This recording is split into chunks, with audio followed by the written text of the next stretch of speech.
तर सव्वीस सरकारच्या संदर्भात आतिश सेजूरीचा जो खटला आहे तो आता नवी मुंबईमध्ये चालणार आहे. अ,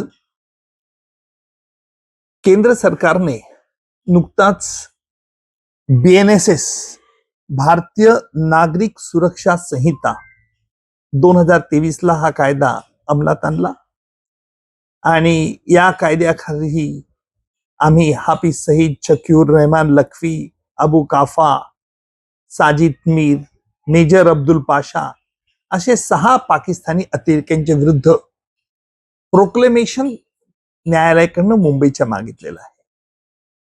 ही नवीन तरतूद आपल्या कायद्यात जरी असली तरी पूर्वी देखील क्रिमिनल प्रोसिजर कोड मध्ये यासारखीच एक तरतूद होती. त्याला 299 खाली असं प्रोक्लेमेशन मागता येत होतं. परंतु या तरतुदीचं वैशिष्ट्य असं आहे की ह्या 6 पाकिस्तानी अतिरेक्यांना एकदा कोर्टाने जाहीरनामा काढला की त्यांनी अमुक तारखेला न्यायालयात हजर व्हावं, अर्थात ते हजर होणार नाही याची आम्हाला खात्री आहे. त्यानंतर 90 दिवसानंतर आम्ही त्यांच्या विरुद्ध काय पुरावा आहे हा न्यायालयात आम्ही सादर करू आणि न्यायालयाचा त्याला या भगोड्या आरोपींना देखील बचावाची संधी पूर्ण राहणार आहे. इतकंच नाही तर ह्या अपिलाचा मध्ये पुरावा नोंदवून न्यायालय देखील त्याच्यावरती त्यांच्या विरुद्ध निकाल देऊ शकेल. हा निकाल जर 3 वर्षानंतरही आरोपी आले नाही तर हा निकाल अंतिम समजण्यात येईल. यात महत्वाची बाब अशी आहे की अजमल अमीर कसाब आणि त्याचे 9 मयत साथीदार यांनी मुंबईवर जो हल्ला केला होता त्या हल्ल्याचा मागचा हेतू भारताशी अघोषित युद्ध सुरू करण्याचा होता. हा आमचा आरोप आम्ही न्यायालयात केला होता आणि न्यायालयाने तो आरोप सिद्ध झाला असे सर्वोच्च न्यायालयाने देखील मानलेला आहे. प्रश्न असा येईल की या निकालाचा आपल्याला काय उपयोग होईल.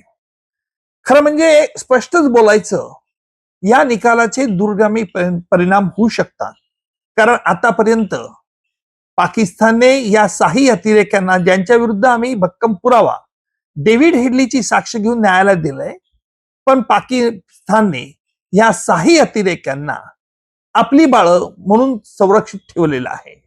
परंतु आम्ही याच्यावरती भारत सरकारतर्फे याच्यावरती आंतरराष्ट्रीय दडपण पाकिस्तानवरती आणता येईल.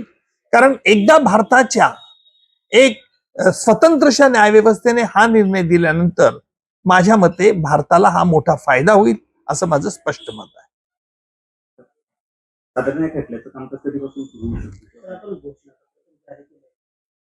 या घोषणापत्राचा साधारणतः 90 दिवसाचे, आम्ही आता 21 तारीख आहे, 21 तारखेला आम्ही घोषणापत्र हे सगळीकडे पाकिस्तानमध्ये जाहीर करण्याविषयी इंटरपोलला आम्ही केंद्र सरकारला सुचवलंय. त्याचा अहवाल 21 तारखेपर्यंत येणं अपेक्षित आहे आणि 21 तारखेला तो अहवाल त्यावरती आमची न्यायालयात पुढची पाऊल असतील आणि साधारणतः त्यांना एकदा घोषित केल्यानंतर, जाहीरनामा काढल्यानंतर फरारी म्हणून त्यांना कोर्टात हजर राहण्याचं न्यायालय फरमान सोडेल आणि 90 दिवसानंतर मात्र आम्ही त्या संदर्भात पुरावे हजर करू.